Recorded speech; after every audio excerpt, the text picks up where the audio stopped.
All right, welcome. Let's get right to it. If you're watching this, you've already been through the CT-GenAI syllabus. So, this isn't going to be a basic run-through. Think of this as your final coaching session. We're here to fill in the gaps, sharpen your knowledge, and get you ready for those tricky questions that really separate a pass from a fail. So our goal today is simple. We're going to take all that knowledge you've built up and turn it into a precision tool for exam day. We're going to focus on the edge cases, the really subtle distinctions, and the common failure points that trip up even the most prepared candidates. We're zeroing in on what standard training often just glosses over. We're going to build up our understanding using what I like to call the pyramid of mastery. We'll start at the bottom with some fundamental distinctions, then climb up to the new language of quality and trust in GenAI. From there, we'll tackle the practical, kind of unpredictable challenges. Then we'll conquer the governance risks, which, by the way, are often underestimated. And finally, we'll hit the very top, pure tactical exam strategy. Okay, let's dive in. This first section is all about those fine lines and critical differences. Now, these aren't just academic points, okay? They are the absolute bedrock of so many exam questions. If you can master these distinctions, you're going to sidestep the common pitfalls that so many other candidates fall right into. Okay, this right here, this is the core differentiator, and it's absolutely critical for the exam. The syllabus makes it super clear. The real power of GenAI in testing comes from using these huge, pre-trained models. And that simple fact changes everything. It shifts our entire focus as testers. We are not training a model from scratch. We're interacting with one that already exists. So our job becomes all about skillful prompting and really rigorous output verification. It's a completely different game. So that leads us to a really crucial question the exam is definitely going to test you on. See, it's not enough to just know what the risks are. You have to know when they pop up. Are we dealing with a problem that was baked into the model during training, or is it something happening live right now during inference? And here's the absolute key distinction you have to lock in. Biases, they come from the training data. They're a historical problem baked right into the model's DNA. We deal with this by carefully reviewing what the AI gives us. But things like hallucinations and randomness, those are inference time problems. They're happening on the fly. We can't just eliminate them, but we can manage them by cross-verifying the output and tweaking those inference parameters. A lot of people get this mixed up, so make sure you've got this straight. Now let's build on that foundation. You know, traditional software quality models like ISO 2510, they're a decent starting point, but honestly, they just don't give us the full picture for GenAI. The exam expects you to speak the new language, to understand the new quality characteristics that are specific to these generative systems. So you can see the shift pretty clearly here. The exam isn't going to ask you about reliability in the old school sense. It's going to ask if the output has relevance and contextual fit. It's not just about functional suitability anymore, it's about accuracy and precision. The big takeaway from the sample exams is that these metrics are tailored specifically to the testing task at hand. They're not just borrowed from classic machine learning. You absolutely have to get comfortable with the term opacity. It's basically the black box problem, right? We just can't see the internal logic of an LLM.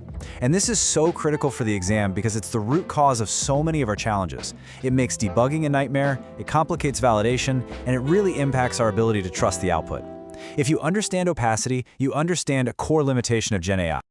Okay, now we get to the really dynamic challenges of testing GenAI. This section is all about managing the wild, unpredictable nature of these models. Things like non-determinism, prompt fragility, model drift. These aren't just theories. They have very real practical consequences for every single tester, and you can bet the exam will test you on how to handle them. So here's a classic exam scenario for you.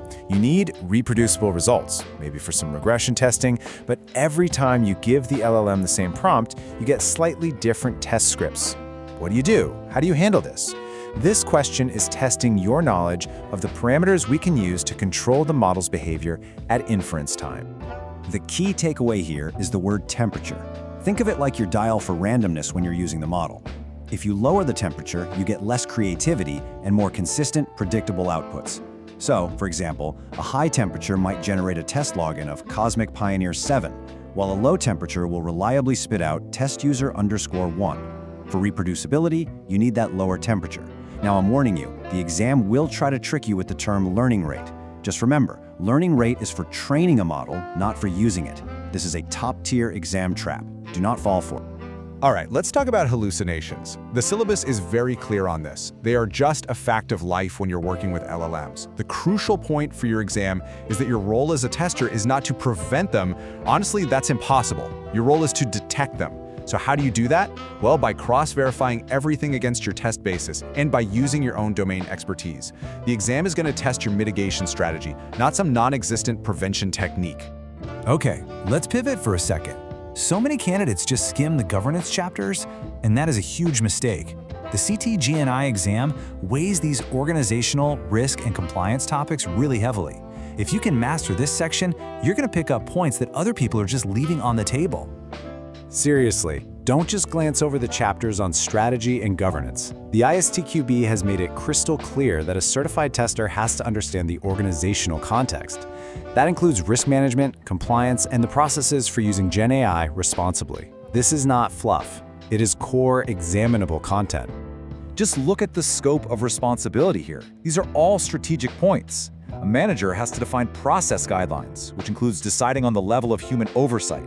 Is a tester human in the loop, actively approving every single output, or are they human on the loop, supervising and only jumping in when needed? Exam questions might ask you to identify a key part of a GenAI adoption roadmap or a strategy for dealing with shadow AI, when people start using unapproved AI tools. You have to think like a test manager or a lead.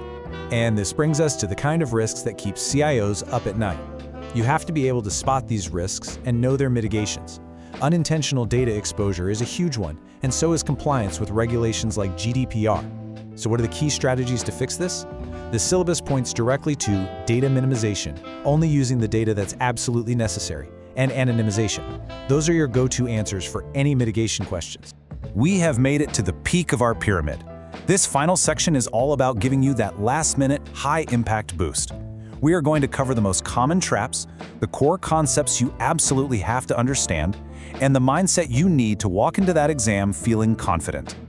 Okay, let's do a rapid-fire round. Number 1, you cannot prevent hallucinations, you can only mitigate their risk. Number 2, temperature is for inference, learning rate is for training. Got it? Number 3, quality of data in your prompt trumps quantity. The sample exam explicitly warns you not to just use as much data as possible. Number 4, know the new AI standards, the old ones are just there to distract you. And 5, AI chatbots are great for quick ad hoc stuff, not for complex structured test design. Burn these into your memory. And this might be my most important piece of coaching. Do not just memorize definitions. You have to understand the why. Why are the old metrics not good enough? Because GenAI output quality depends on context. Why is non-determinism such a big challenge? Because testing demands reproducibility. If you understand these core principles, you'll be able to reason your way to the correct answer for questions you've never even seen before. And that right there is the key to passing. Finally, you need to adopt the ISTQB mindset. Read every single question carefully. Watch out for those negative words like not or least likely. You might see a few plausible options, but you are always looking for the best fit based on the syllabus.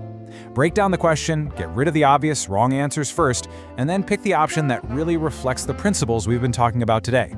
So we've covered the new fault lines, the new language of quality, the sheer unpredictability of these models, the critical governance piece, and the most common exam traps. You now have that advanced edge.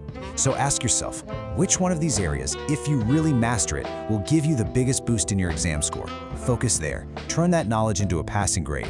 Good luck.